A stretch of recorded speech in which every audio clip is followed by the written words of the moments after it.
नाजरीन आदाब, आप देख रहे हैं INN चैनल। मैं हूं शेख अहमद अली। आज की ख़ास बात में हम देखेंगे कई अहम कौमी और बैनुल अक़वामी ख़बरें। कर्नाटका के नए वज़ीर आला का नाम तय हो गया है। रियासत के नए वज़ीर दाखिला बसवराज बोम्माई अब रियासत के नए CM होंगे। शाम 7 बजे बीजेपी लेजिस्लेचर पार्टी की मीटिंग में इस्तीफ़ा देने वाले वज़ीर आला BS येदियुरप्पा ने बोम्माई के नाम की तजवीज़ रखी। इसे बाइत्तेफ़ाक़ राय पास कर दिया गया। जानकारी के मुताबिक बोम्माई चाशुम्बा यानी कल दोपहर को 3:20 पर अपने ओहदे का हलफ लेंगे। 28 जनवरी 1960 को जन्मे बसवराज सोमप्पा बोम्माई कर्नाटका के वज़ीर दाखिला, वज़ीर क़ानून, इसके अलावा लेजिस्लेचर अफेयर्स के वज़ीर थे। उनके वालिद SR बोम्माई भी रियासत के वज़ीर आला रह चुके हैं। मैकेनिकल इंजीनियरिंग में ग्रेजुएट बसवराज ने जनता दल के साथ सियासत शुरू की थी। वो धारवाड़ से 2 बार 1998 और 2004 में कर्नाटक MLC कर्नाटक असेंबली के लिए चुने गए थे। इसके बाद वो जनता दल छोड़कर 2008 में बीजेपी में शामिल हुए। इसी साल हावेरी ज़िले के शिवगंज से MLA चुने गए। इंजीनियर और खेती से जुड़े होने के नाते बसवराज को कर्नाटक के इरिगेशन मामलों का जानकार माना जाता है। रियासत में कई इरिगेशन प्रोजेक्ट शुरू करने की वजह से उनकी तारीफ होती है। उन्हें अपने असेंबली हलके में हिंदुस्तान की पहली 100% पाइपलाइन लागू करने का क्रेडिट भी दिया जाता है। कर्नाटक में लेजिस्लेचर पार्टी का कायद चुनने के लिए मंगल की शाम 7 बजे मीटिंग बुलाई गई थी। इसमें बीजेपी जनरल सेक्रेटरी और कर्नाटका के इंचार्ज जी किशन रेड्डी, मरकजी वजीर धर्मेंद्र प्रधान, कर्नाटक बीजेपी के सदर नलीन कुमार कलित, साबिक वजीर आला येदियुरप्पा समेत रियासत के कई बड़े कायदीन शामिल थे। इजलास में साबिक वजीर आला येदियुरप्पा ने ही बोम्माई के नाम की तजवीज़ रखी, जिसे मंजूर कर लिया गया। इससे पहले शाम 4 बजे ही येदियुरप्पा के घर पर एक अनऑफिशियल मीटिंग हुई थी। कर्नाटका के वज़ीर दाखिला बसवराज बोम्माई इन तीनों कोनों में फिट हैं। वो येदियुरप्पा के चहीते हैं और उनके शागिर्द भी हैं। ज़राए की माने तो येदियुरप्पा ने इस्तीफ़ा देने से पहले ही बोम्माई का नाम बीजेपी आला कमान को तजवीज़ कर दिया था। दरअसल लिंगायत कम्युनिटी के मठों के जो सरबराह हैं उनके साथ मीटिंग में येदियुरप्पा ने अपनी तरफ से इस नाम को उनके बीच रखा था, जिसे मठों के सरबराहों ने भी मंजूर किया था। हिंदुस्तान और श्रीलंका के बीच आज रात यानी मंगल की रात 8 बजे शुरू होने वाला दूसरा T20 मैच मुलतवी कर दिया गया है। हिंदुस्तानी ऑलराउंडर कृणाल पांड्या के कोरोना पॉजिटिव पाए जाने के बाद ये फैसला लिया गया। अगर दोनों टीमों के बाकी सभी खिलाड़ी और सपोर्ट स्टाफ नेगेटिव आते हैं तो ये मैच चाशुम्बे के रोज़ खेला जा सकता है। Board of cricket control of India के अहदेदार ने बताया कि कृणाल के पॉजिटिव आने के बाद दोनों टीमों को आइसोलेशन में भेज दिया गया। सभी खिलाड़ियों की रिपोर्ट सामने आने तक ये आइसोलेशन जारी रहेगा। कृणाल के कोरोना पॉजिटिव आने की वजह से ओपनर पृथ्वी शाह और मिडिल ऑर्डर के बल्लेबाज सूर्य कुमार यादव की इंग्लैंड रवानगी पर भी बहरान के बादल मंडराने लगे हैं। हिंदुस्तानी टेस्ट टीम इस वक्त इंग्लैंड में है, जहां 4 अगस्त से 5 टेस्ट मैचों की सीरीज शुरू होनी है। शुभमन गिल समेत 3 खिलाड़ियों के चोटेल होने की वजह से श्रीलंका में लिमिटेड ओवर सीरीज में हिस्सा ले रहे पृथ्वी और सूर्य कुमार को इंग्लैंड भेजने का फैसला किया गया था। अब बात पार्लियामेंट की। पेगासस जासूसी मामले को लेकर पार्लियामेंट में हंगामा जारी है। 11 बजे राज्यसभा की कार्रवाई शुरू होते ही अपोजिशन MPs ने नारेबाजी शुरू कर दी। वो पेगासस जासूसी मामले में बहस की मांग कर रहे थे। ऐसे में हंगामे को देखते हुए ऐवान की कार्रवाई पहले 12 बजे तक के लिए मुलतवी की गई, फिर दोपहर 2 बजे तक के लिए और फिर 3 बजे तक के लिए ऐवान को मुलतवी करना पड़ा। बाद में कार्रवाई को कल तक के लिए मुलतवी कर दिया गया। उधर लोकसभा में भी अपोजिशन की नारेबाजी के चलते कार्रवाई पहले 11:45 तक और फिर 12 बजे तक मुलतवी की गई। 12 बजे जैसे ही कार्रवाई शुरू हुई तो अपोजिशन MPs ने धरना देना शुरू कर दिया। इसके बाद कार्रवाई 12:30 बजे तक के लिए मुलतवी कर दी गई। इसके बाद भी हंगामा नहीं रुका तो कार्रवाई 2 बजे तक, फिर 2:30 बजे तक और फिर 3 बजे तक के लिए कार्रवाई को मुलतवी करना पड़ा।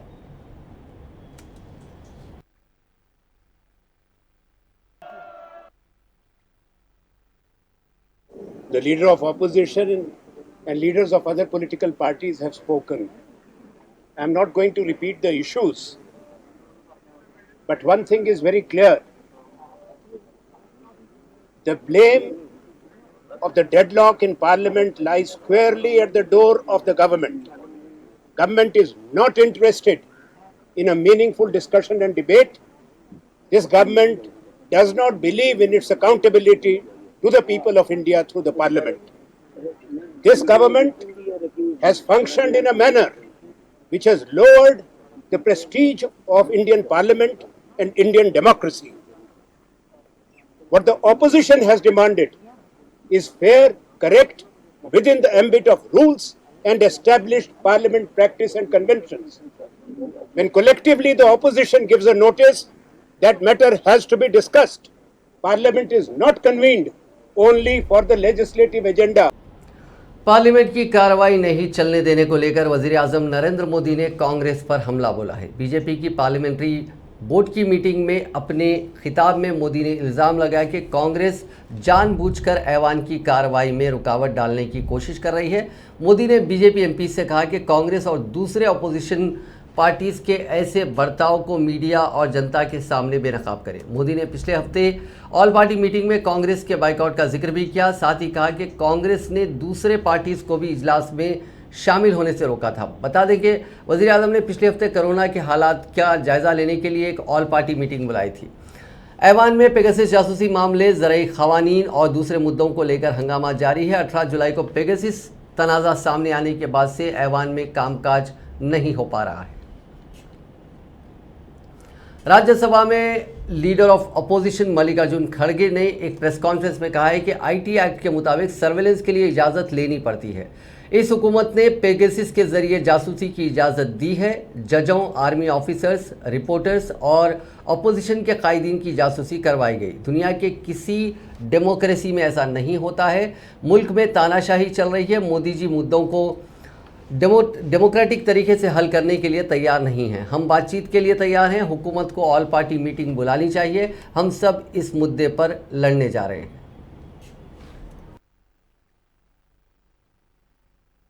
ईरानी में वहाँ पर इसको इंक्वायरी हो जाए और जो कुछ भी है वो बाहर निकलेगा। ये एक हमारा मुद्दा है। और दूसरा, जब अभी सभी विदेश में, जब फ्रांस में इसकी इंक्वायरी चल रही, खुद इजराइल में चल रही है, हंगेरी में, जर्मनी में, सब जगह इसकी इंक्वायरी। मुझे समझ में नहीं आता कि यहाँ पर जो हमारी गवर्नमेंट है वो क्यों इस चीज को छिपाना चाहती है। आप ट्रांसपेरेंट बोलते हैं, आप ये कहते हैं इसमें कुछ भी नहीं। अगर कुछ भी नहीं है तो छुपा रहे क्यों? जैसा दूसरे देशों में इंक्वायरी हो रही, आप उसी ढंग से करना चाहिए। और हमारा जो आईटी एक्ट है उसमें भी बगैर परमिशन से कोई करता नहीं। कोई देश वाला यहाँ आकर जासूसी करना, वो करना, तो परमिशन तो लेना पड़ेगा। कौन परमिशन लिए, कौन परमिशन दिए? तो ये चीज है, ये गवर्नमेंट खुद परमिशन दी है, ये गवर्नमेंट खुद जासूसी कर रही, वो भी बड़े बड़े संस्थाओं की, आर्मी की, जजेस की, पत्रकारों की, अपोजिशन लीडरों की, सबका। तो ऐसा दुनिया में मैं समझता हूँ कोई भी डेमोक्रेसी जो डेमोक्रेसी तत्वों के ऊपर चलती है वो तो नहीं करेंगे। यहाँ तो डिक्टेटरशिप है। और वो मोदी जी किसी भी डेमोक्रेटिक इश्यूज को या डेमोक्रेटिक तरीके से इश्यू को सुलझाने के लिए वो तैयार नहीं है। हम बातचीत करने के लिए भी तैयार है। हमने कोशिश ये कर रही की है कि सभी पार्टी के नेताओं को लेकर आप एक माहौल बनाइए, हम मिल के बात करेंगे। चूंकि वहां पर वो खुद ही कहते हैं कि हम बातचीत के लिए तैयार है और बातचीत के लिए हम सभी को मिले हैं, कोशिश कर रहे हैं। ये सत्य से दूर है।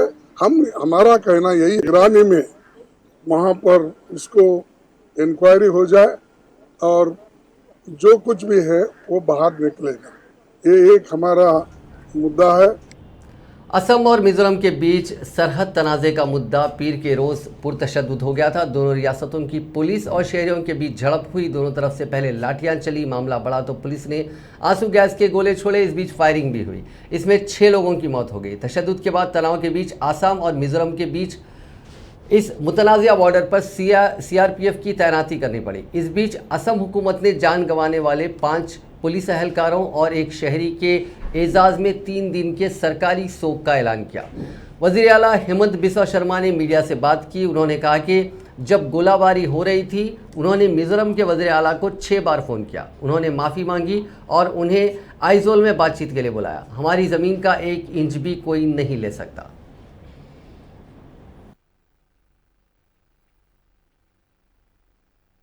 আমাৰ অসম আৰক্ষীৰ যি 5 গৰাকী জোৱানৰ মৃত্যু হ'ল, প্ৰতিগৰাকী জোৱানৰ পৰিয়াললৈ মই 50 লাখ টকাৰ একোটা আৰ্থিক সাহায্য ঘোষণা কৰিছোঁ আৰু তেওঁলোকৰ পৰিয়ালত আমি এটাকৈ চৰকাৰী চাকৰি দিম। কালি যিসকল 42 জন আহত হ'ল তেওঁলোকক আমি 1 লাখ টকাকৈ চৰকাৰৰ পৰা আমি সাহায্য দিম। असम पुलिस और मिजोरम असम और मिजोरम में सरहदी तनाज़े के दौरान 6 पुलिस एहलकारों की हलाकत पर कांग्रेस के साबिक सदर राहुल गांधी ने वज़ीर दाखिला अमित शाह पर जोरदार हमला बोला। उन्होंने कहा कि वज़ीर दाखिला अवाम के दिलों में नफरत और अदम एतमाद का जो बीज बो रहे हैं, मुल्क आज उसी के भयानक नतायज का सामना कर रहा है। राहुल गांधी ने जान गंवाने वाले पुलिस एहलकारों के अहले खाना से ताज़ियत का इजहार करते हुए ज़ख्मियों की जल्द सेहतयाबी की उम्मीद का इजहार किया। उन्होंने ट्विटर पर लिखा कि वज़ीर दाखिला ने आवाम के दिलों में नफरत और अदम एतमाद के बीज को बोकर मुल्क को एक बार फिर मायूस कर दिया है। हिंदुस्तान अब उसके भयानक नतायज का सामना कर रहा है। राहुल गांधी ने ट्वीट के साथ आसाम मिजोरम सरहद पर झड़प की एक वीडियो भी शेयर की। वहीं इस मामले के सिलसिले में इल्ज़ाम बराए इल्ज़ाम का दौर भी जारी है। आसाम ने इल्ज़ाम लगाया कि मिजोरम के लोगों ने फायरिंग की, जबकि मिजोरम ने आसाम पुलिस के एहलकारों पर फायरिंग का इल्ज़ाम आयद किया। उधर लोकसभा में कांग्रेस के डिप्टी लीडर तरुण गोगोई ने आसाम मिजोरम सरहदी तनाज़े के मामले में इल्तवा का नोटिस पेश करके बहस कराने का मुतालबा किया।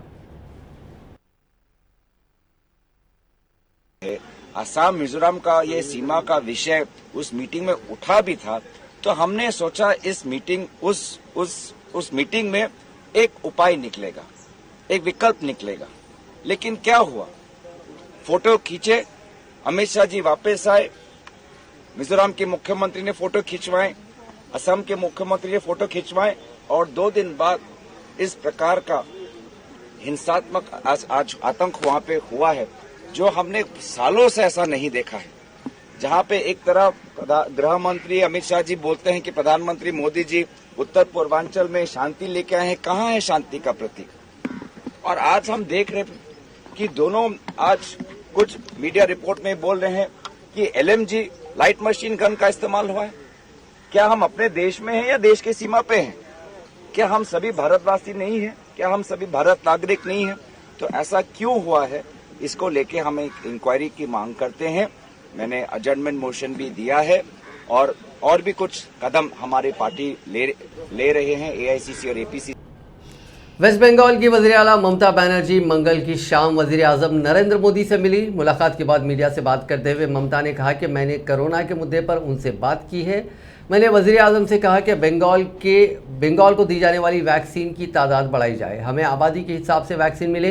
बंगाल को आबादी के हिसाब से दूसरे रियासतों के मुकाबले बहुत कम वैक्सीन मिली है।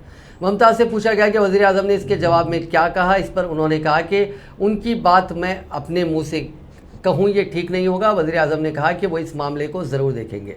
उन्होंने कहा कि मैं 2 साल बाद दिल्ली आई हूँ, चुनाव के बाद मुलाकात करना पड़ता है, इसीलिए वज़ीर आज़म से मिलने आई हूँ। ये कॉन्स्टिट्यूशन के मुताबिक प्रोटोकॉल है, मैंने इस पर अमल किया। ममता ने कहा कि वज़ीर आज़म को पेगासस जासूसी मामले पर ऑल पार्टी मीटिंग बुलानी चाहिए। इस मामले की जांच सुप्रीम कोर्ट की निगरानी में की जानी चाहिए। ममता बनर्जी 5 दिन के दिल्ली दौरे पर हैं। ममता ने कहा कि कल सोनिया गांधी से चाय पर वो मुलाकात करेंगी और सदर जमहूरिया ने परसों मिलने का टाइम दिया है। हमने डबल डोज ले लिया, लेकिन उनका कहना है कि RT-PCR टेस्ट करना होगा। हम कहाँ टेस्ट कराएं, हम तो दिल्ली में आउटसाइडर हैं।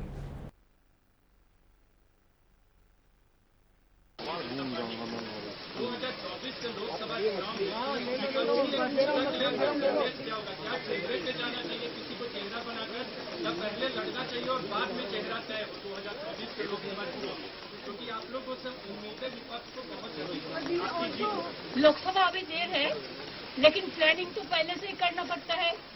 जैसे यूपी का इलेक्शन है, पंजाब का इलेक्शन है, त्रिपुरा का इलेक्शन है। आप लोगों ने देखा कि कल त्रिपुरा में हमारा लड़का लग गया तो उसको सबको हाउस अरेस्ट करके रख दिया, उसका उधर का गवर्नमेंट। जैसे आपका इधर में दैनिक भास्कर पेपर का आज भी मैंने सुना दूसरों लोगों को रुक के रख दिया है। ये नहीं करना चाहिए। और सेवा सत्र में मैं चाहती हूँ कि प्राइम मिनिस्टर एक और पॉलिटिकल पार्टी मीटिंग बुलाए, मीटिंग बुला के सबके साथ बात करके ओपिनियन लेके कोई ना कोई सुप्रीम कोर्ट से इंक्वायरी हम लोग को होना चाहिए। दीदी, I want to move. दीदी,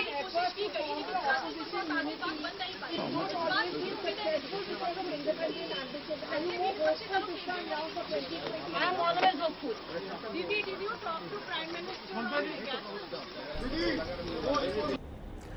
कोरोना की दूसरी लहर के कम होने पर भले ही लॉकडाउन हट गया, लेकिन इसका साइड इफेक्ट अभी भी बरकरार है।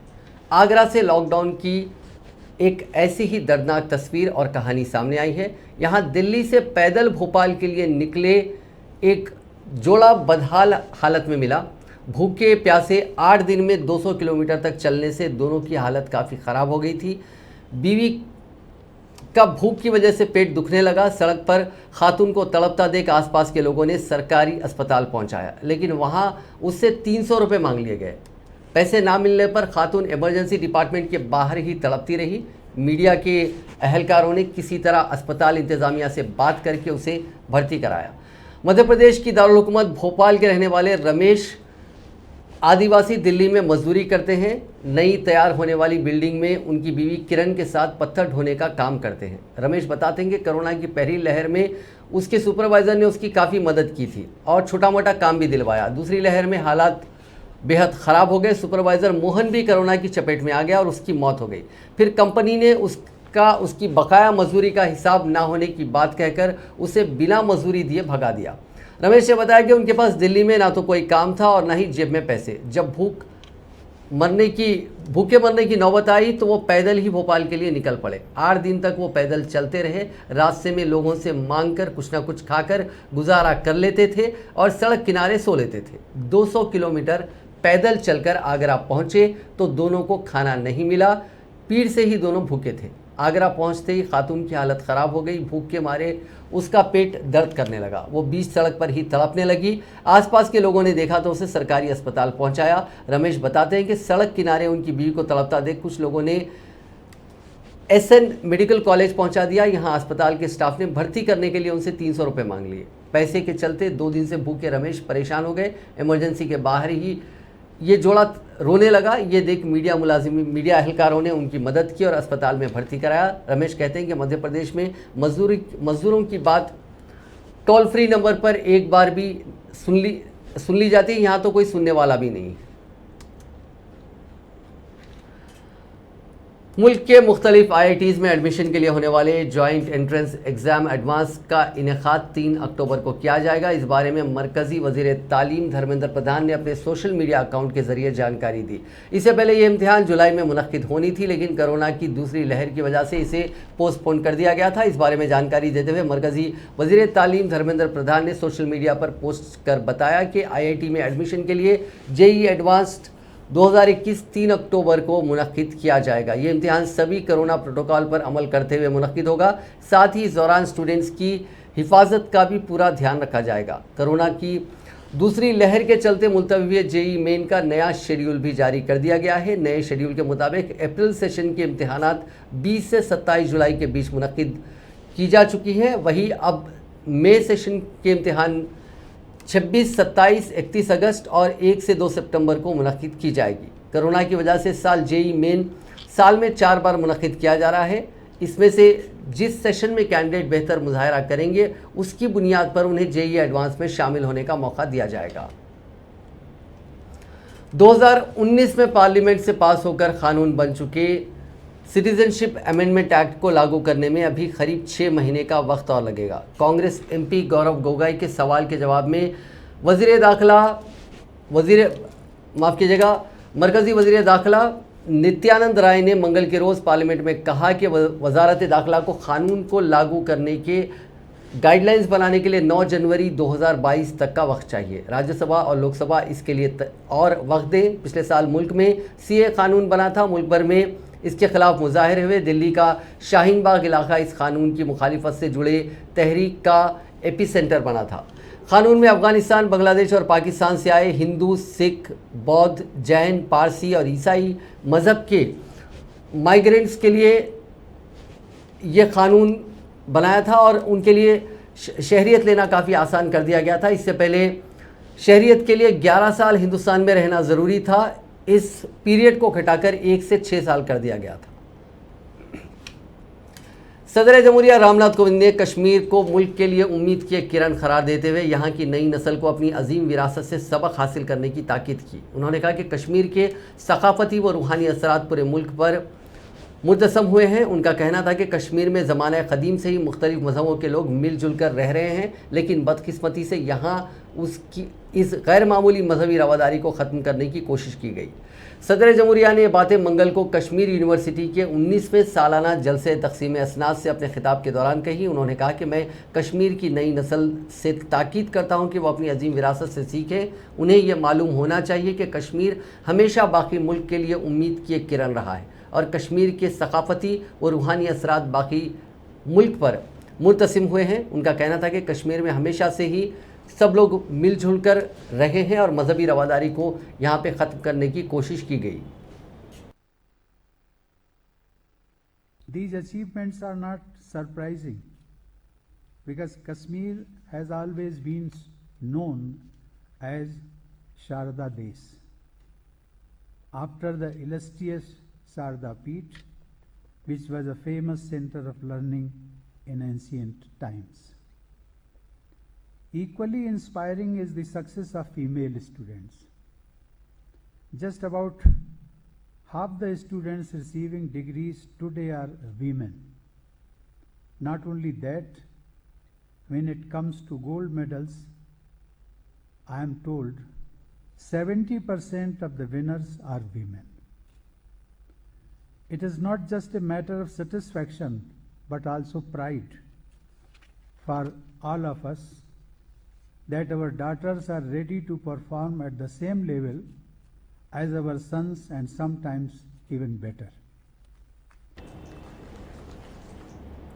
अब बात टोक्यो ओलंपिक्स की। टोक्यो ओलंपिक्स में मंगल के रोज़ हिंदुस्तानी खिलाड़ी कोई मेडल नहीं जीत सके। शूटिंग में 10 मीटर एयर पिस्टल और 10 मीटर एयर राइफल के मिक्स्ड इवेंट में हिंदुस्तानी निशानेबाजों ने मायूसी दिखाई। टेबल टेनिस में अचंता शरद कमल नंबर 1 खिलाड़ी के सामने कड़ी चुनौती पेश करने के बावजूद हार गए। हालांकि मुक्केबाजी और हॉकी में अच्छी खबरें मिली हैं। खातून मुक्केबाज यानी women boxer Lovlina 69 kilogram weight category के क्वार्टर फाइनल में पहुंच गई हैं। वहीं मेंस हॉकी टीम ने स्पेन को 3-0 से हराकर ऑस्ट्रेलिया के खिलाफ पिछले मुकाबले में मिली हार की मायूसी को पीछे छोड़ दिया।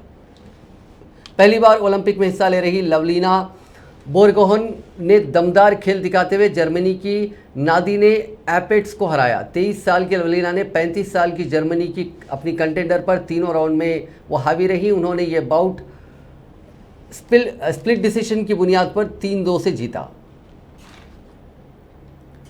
टोक्यो ओलंपिक में हिंदुस्तानी हॉकी टीम फिर से ट्रैक पर लौटती दिख रही है। इतवार के रोज ऑस्ट्रेलिया के खिलाफ 1-7 से करारी शिकस्त झेलने वाली हिंदुस्तानी टीम ने मंगल के दिन पूल ए के मुकाबले में स्पेन को 3-0 से हरा दिया। इस जीत के साथ ही हिंदुस्तान के क्वार्टर फाइनल में पहुंचने की उम्मीद मजबूत हो गई है। टीम इंडिया 3 मैचों से 4 पॉइंट लेकर पूल ए में दूसरे मकाम पर पहुंच गई है। ऑस्ट्रेलिया टॉप पर बरकरार है। हिंदुस्तान ने पहले क्वार्टर में ही 2-0 की बढ़त हासिल कर ली है।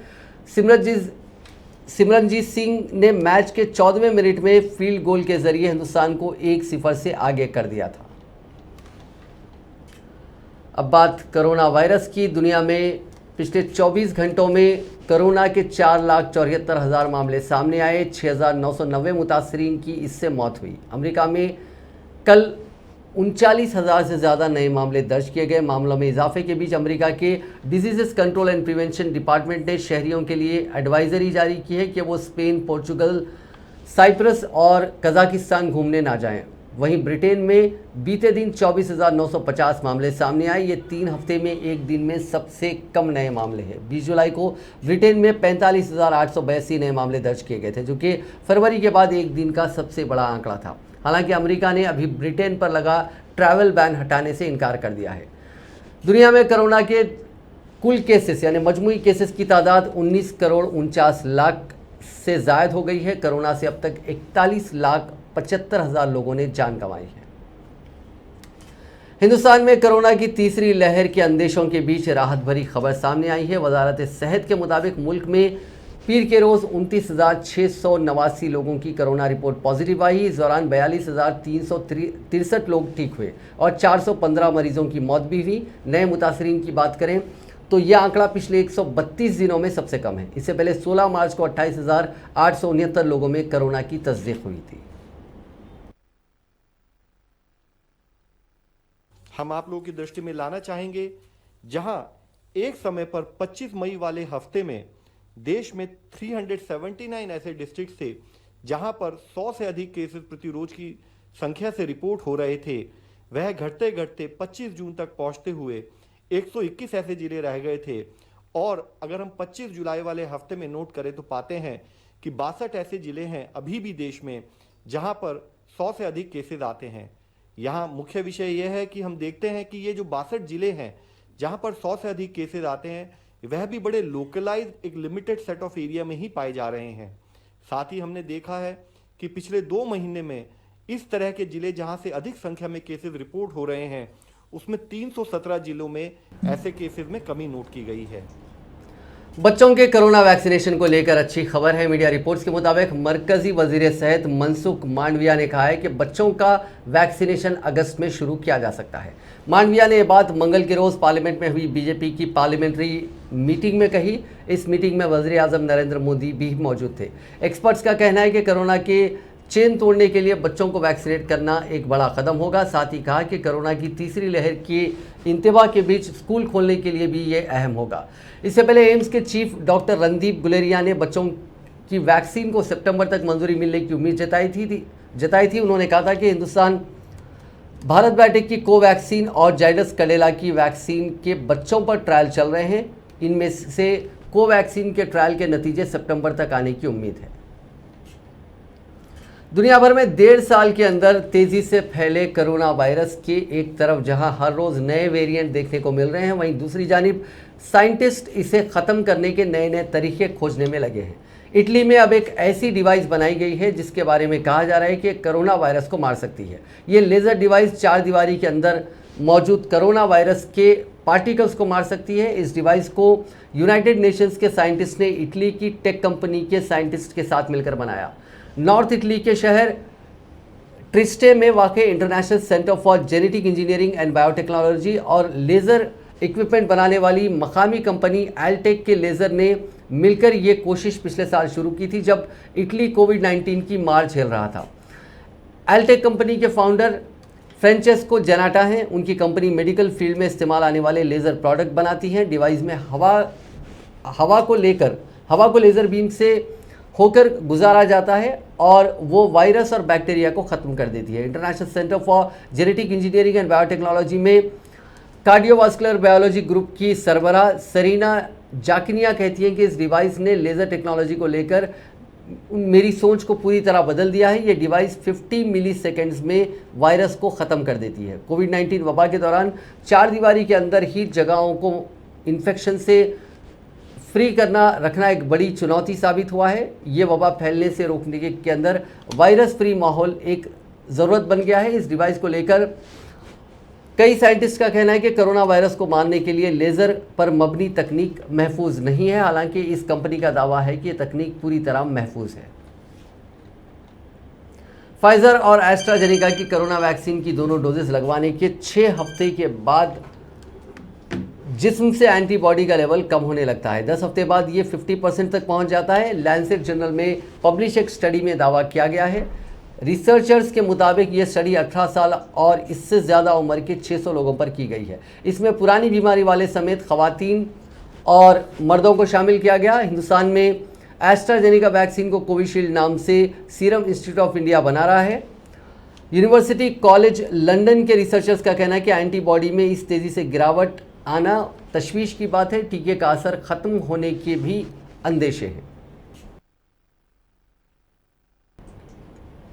नाजरीन, आज की खास बात में बस इतना ही। आपसे कल मुलाकात होगी नई खबरों के साथ, नए एनालिसिस के साथ। फिलहाल दीजिए इजाज़त। खुदा हाफ़िज़।